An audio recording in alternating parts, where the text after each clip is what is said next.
জয় মা শারদা জয়। আমরা যাচ্ছি Kolkata to Jayrambati Kamarpukur.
Hello friends, good morning, welcome to my channel travel with Suhasi. So friends, আজকে আমরা যাচ্ছি কলকাতা টু জয়রামবাটি কামারপুকুর। তো এই আমরা জার্নি শুরু করছি জয়রামবাটি, যেটা আমরা জানি মা শারদার জন্ম প্লেস, আর কামারপুকুর রামকৃষ্ণ মঠ, ওখানে আমরা রামকৃষ্ণ ঠাকুরের জন্ম প্লেস। তো আমরা আজকে এই ভালো দিনে আজকে আমরা জার্নি শুরু করছি। আজকে আমরা যাচ্ছি জয়রামবাটি আর কামারপুকুর, মা শারদা আর শ্রী শ্রী রামকৃষ্ণ পরমহংসদেবের জন্মস্থান। অনেকদিন ধরে যাবো ভাবছি, কিন্তু যাওয়া হয়ে ওঠে না। তো এই মা বাবারা এসেছে, তাই ঠান্ডাও পড়েছে, তাই ভালো একটু ঘুরে আসি জয়রামপুকুর ওই দিকটা। তো এখান থেকে মোটামুটি আমি যা দেখছি টাইমিং 3 ঘন্টা লাগবে। দুটো রাস্তা আছে, একটা আরামবাগ হয়ে আর একটা বর্ধমান হয়ে। ওটা কেউ যায় না, ওটা ঘুরে। আরামবাগে একটু জ্যাম থাকে শুনেছি, তো তাড়াতাড়ি কভার করার চেষ্টা করছি। 7টা বেজে গেল, 7:20 ভেবেছিলাম 7টায় বেরোবো। তো মোটামুটি ডানকুনি থেকে আমরা লেফট টার্ন নেবো, সেইভাবে আমরা আরামবাগ হয়ে যাবো। আগে গেছি পুরুলিয়া বা বাঁকুড়া যাওয়ার সময়, তখন রাস্তা ভালোই ছিল। তো এখন একবার দেখি রোড কন্ডিশন কেমন আছে। জয় মা শারদা, জয় মা শারদা। বেরিয়ে পড়েছি। আজকে ঠান্ডাটা একটু কম, অন্যদিন 11-12 থাকে, আজকে দেখছি 16 ডিগ্রি। তো ঠান্ডাটা একটু কম। বেরিয়ে পড়ো, 3 ঘন্টা লাগবে। চেষ্টা করছি তাড়াতাড়ি মানে কভার করতে। Approx 110 kilometre. হ্যাঁ, অ্যাপ্রক্স 3 কিলোমিটার, 11 3 ঘন্টা 10 মিনিট দেখাচ্ছে। তো সেটাই কভার করার চেষ্টা করছি। তো আজকে রোড জার্নি, রোড কন্ডিশন, রাস্তার কেমন কন্ডিশন আছে, এই সব নিয়ে আজকে কোথায় পার্কিং করছি তার কারণ হচ্ছে 11টার আগে পৌঁছতে হবে, না হলে ঠাকুরের ভোগ পাওয়া যাবে না। না কপালে থাকলে ঠিকই পাওয়া যাবে। নিশ্চয়ই পাবো, আশা করছি। দেখি এবার কি হয়, কতদূর ভাগ্য সাথ দেয়। জয় মা শারদা।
টোল।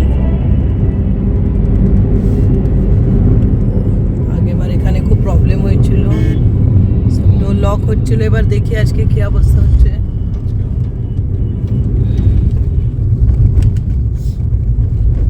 আগে থেকে টোল দেখবো, উঠে গেছে তারপর যাবো। এই তো ক্লিয়ার আছে। আমাদের যত সম্ভব একটাই টোল পড়বে আজকে total. Thank you, drive safe. Done. যাক, রাস্তায় কিন্তু সেরকম ফগ নেই।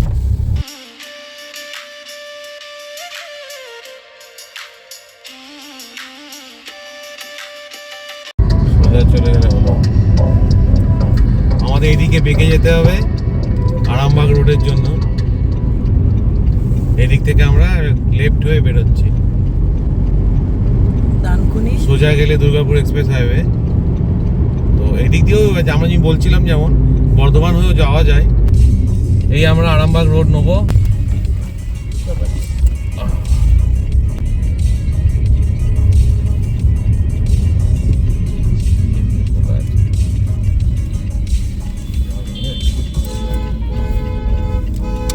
যাওয়া যায় নাকি? পেছনে হর্ন মেরে চলে গেল।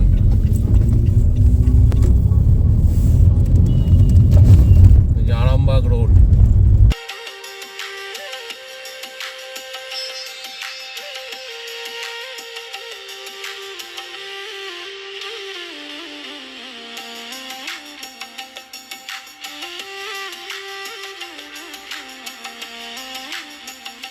মর্নিং 9 o'clock বাড়ি থেকে ব্রেকফাস্ট নিয়ে এসেছিলাম। তো রাস্তাতে দাঁড়িয়ে আমরা খেয়ে নিয়েছি ওটস, ব্রেড বাটার, একটু ম্যাগি নিয়ে এসেছিলাম, কুকিজ ছিল। তো রাস্তাতে দাঁড়িয়ে আমরা হাসি মজা গল্প করতে করতে ব্রেকফাস্ট খেয়ে নিয়েছি। এবার আমরা রাস্তা কন্টিনিউ করেছি। তো দেখা যাক এবার। এখন তো 1 ঘন্টা 10 মিনিট দেখাচ্ছে। তো এখন পর্যন্ত রাস্তা ভালোই ছিল, রাস্তা কন্ডিশন ভালোই লাগছে। আর ওয়েদারটাও আজকে যতটা ঠান্ডা পড়েছিল সেরকম ঠান্ডা নেই।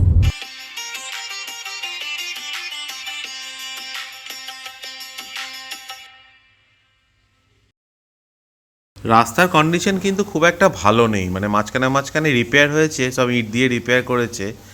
খুব একটা স্পিডে বা কিন্তু চালানো যাচ্ছে না। তো একটু দেখে চালানোই ভালো।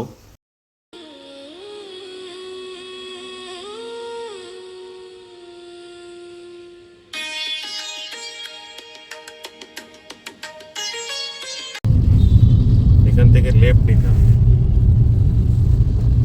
কেন কে জানে। ওইটা only one way. Continue for 23 kilometers.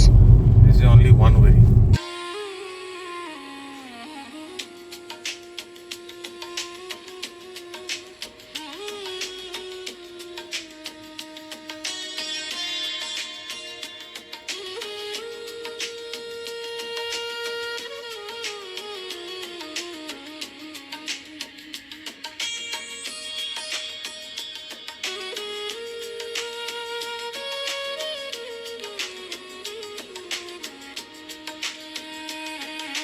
থেকে 3 বছর আগে পুরুলিয়া এসেছিলাম, তখনও তৈরি হচ্ছে, এখনো তৈরি হচ্ছে। আমি তো বলবো কি, মানে প্রায় 70% রাস্তা খারাপ। মাঝে মাঝে ঠিক হচ্ছে, মানে এই রাস্তাগুলো এখন হচ্ছে আর স্টিল আন্ডার প্রোগ্রেস আর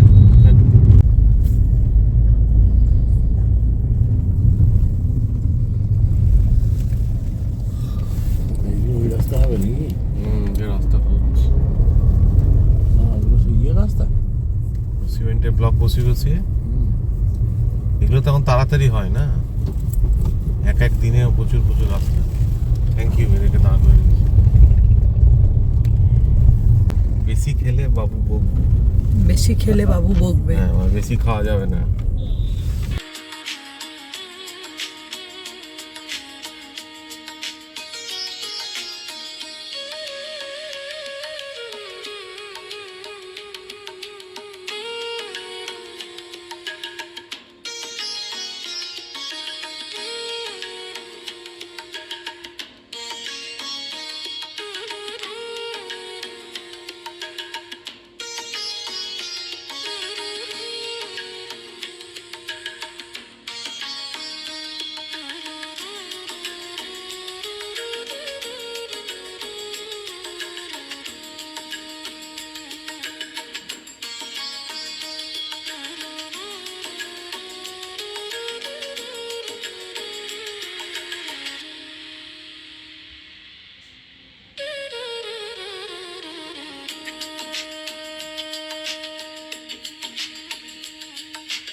এই রাস্তা থেকে সোজা এলেই আপনারা গুগল ম্যাপ ফলো করে একদম ডান দিকে রাইট টার্ন নিয়ে নেবেন।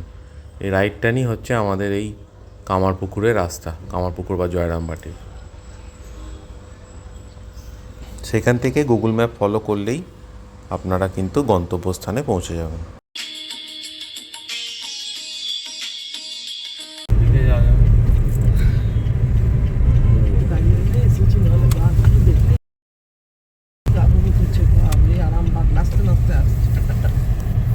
এই যে রামকৃষ্ণ মঠ,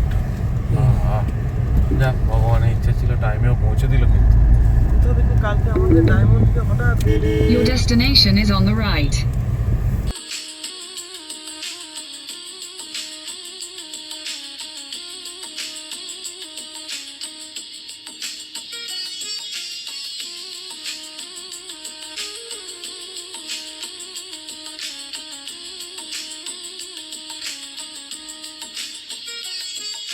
আমরা এসেছি এখন কামারপুকুর মন্দিরে, যেখানে শ্রী শ্রী রামকৃষ্ণ বার্থ প্লেস, ঠাকুর রামকৃষ্ণ ওনার বার্থ প্লেস আছে।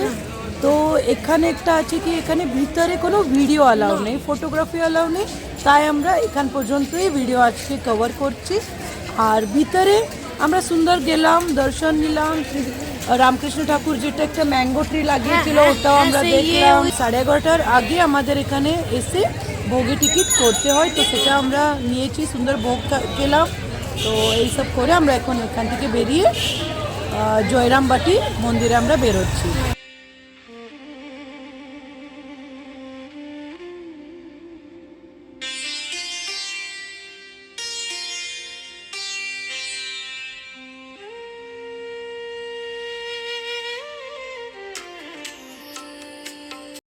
মন্দিরের সামনেই যে একটা পুকুর রয়েছে, সেই পুকুরটাকেই বলে লাহাদের পুকুর।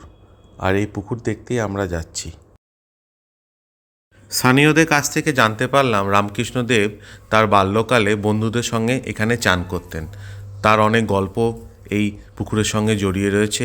এইটা ছিল পুরুষদের আর ওইটা মহিলাদের ঘাট।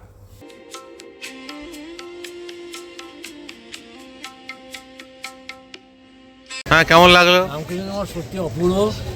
একটু কিছুক্ষণ আগেই আমরা সব ভোগ খেয়ে এলাম। আচ্ছা। ভোগ খুবই ভালো লাগলো। রামকৃষ্ণ নিজে পুঁতেছিল আম গাছ। এই আম গাছ দেখে সত্যি আমরা অভিভূত। 200 বছর পার হয়ে গেলে একটা আম গাছ, চিন্তা করা যায়।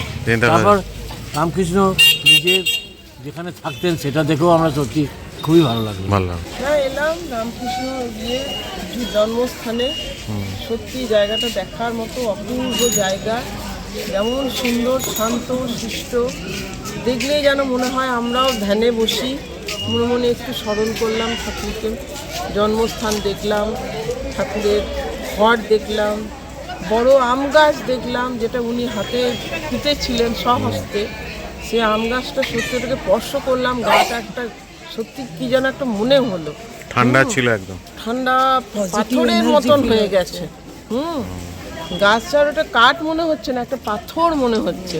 হ্যাঁ, ও অনেকদিন ও গাছ থাকবে, অনেকদিন ওই গাছও থাকবে। রামকৃষ্ণ তো আছেনই আমাদের সর্বঙ্গে সবসময়।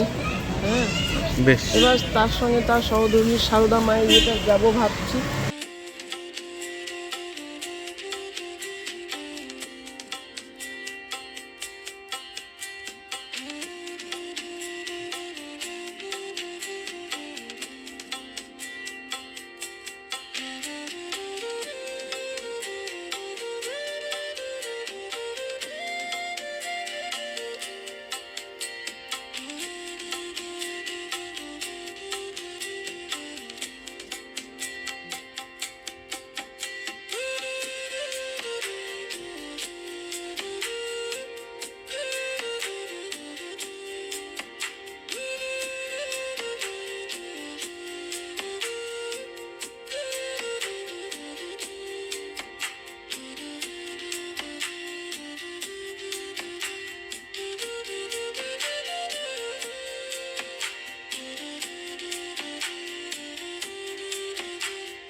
এই সেই কামার পুকুর, এত বড় পুকুর কিন্তু সেরকম পরিষ্কার পরিচ্ছন্ন কিছু নেই, মানে এই পুকুরের নামেই এই অঞ্চলের নাম, কিন্তু সেই রকম বাঁধানো বা কোনো নাম লেখা পর্যন্ত নেই। এই টোটোদের কাছ থেকে আমরা এই টোটো নিয়ে যাচ্ছি। এইখানে ওই রামকৃষ্ণ চান করতেন না তো? হ্যাঁ, ও তাই? ওইটাতে সারদা মা ও আর রামকৃষ্ণের বাবা নাকি ওইটাতে? না, রামকৃষ্ণ করতেন। হ্যাঁ। ওটা হায়দার পুকুর, হালদার পুকুর। হালদার পুকুর। ছোট একটা বড় বিল্ডিং আছে, ওটা গ্রামের গরিব ছেলে মেয়েদের এখানে পড়ানো হয়। তো আচ্ছা। এইটা হচ্ছে চিনু শাকারি বলে এক ব্যক্তি ছিলেন, যিনি তখনকার দিনে শাঁখা বিক্রি করতেন। শারদামাকে এই চিনু শাকারি প্রথম শাঁখা পরিয়েছিলেন। আচ্ছা আচ্ছা। আর রামকৃষ্ণদেব যে একজন ভগবান বা অবতার, সেটাই চিনু শাকারি প্রথম ঠাকুরকে অবতার রূপে চিনতে পেরেছিল। আচ্ছা। কিন্তু দুর্ভাগ্যবশত চিনু শাকারির কোনো বংশধর বাড়িঘর কিছু ছিল না, সব নষ্ট হয়ে গিয়েছিল, ভেঙে চুড়ে গিয়েছিল। তো সেই জায়গাটা কামারপুকুর মিশন বর্তমানে নিয়ে ওনার নামে বাড়ি করে একটা বড় গেস্ট হাউস করে দিয়েছে। যারা মন্দিরে বেড়াতে আসে তারা এখানেতে মেল আইডি করে থাকে। যেখানে থাকা যায়, তাই? হ্যাঁ, আগে থেকে মেল আইডি করতে হয়, হ্যাঁ হ্যাঁ। বুকিং করতে হয়। আর এই পেছনের বিল্ডিংটাতে গ্রামের গরিব ছেলে মেয়েদের পড়ানো হয় ওটা। কামারপুকুর অঞ্চলের এটা রয়েছে একটা ছোট্ট বাজার, এখানে আপনারা কিছু কেনাকাটা করতে পারেন। এছাড়া রয়েছে এখানে অনেক মিষ্টির দোকান, এই সমস্ত জিনিস আপনারা রিজনেবল দামে পেয়ে যাবেন। যেমন আমরা এখানে অল্প কিছু কেনাকাটি করেছিলাম। আর রয়েছে এখানকার বিখ্যাত সাদা বোঁদে, 120 টাকা কেজি ছিল। আমরা সাদা বোঁদে খেয়েছিলাম, খুব একটা খারাপ লাগেনি। এছাড়া ল্যাংচা জিলিপির কিন্তু মানও ভালো। জয়রামবাটি মাছ আস্তে করে দেন। সারদা আবার হয়েছে এখানে, রামবাড়ি সারদা মেলা হলো একবার। Saint Thomas public school. এই যে মাতৃ মন্দির এইটা?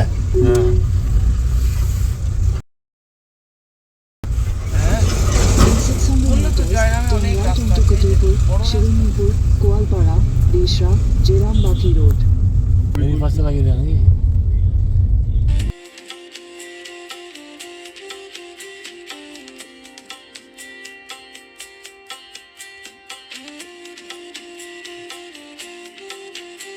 কামারপুকুরের মতো জয়রামবাটিতেও কিন্তু টাইমিংগুলো সেম, তো আপনারা এখানে টাইমিংটা ফলো করে নিতে পারেন।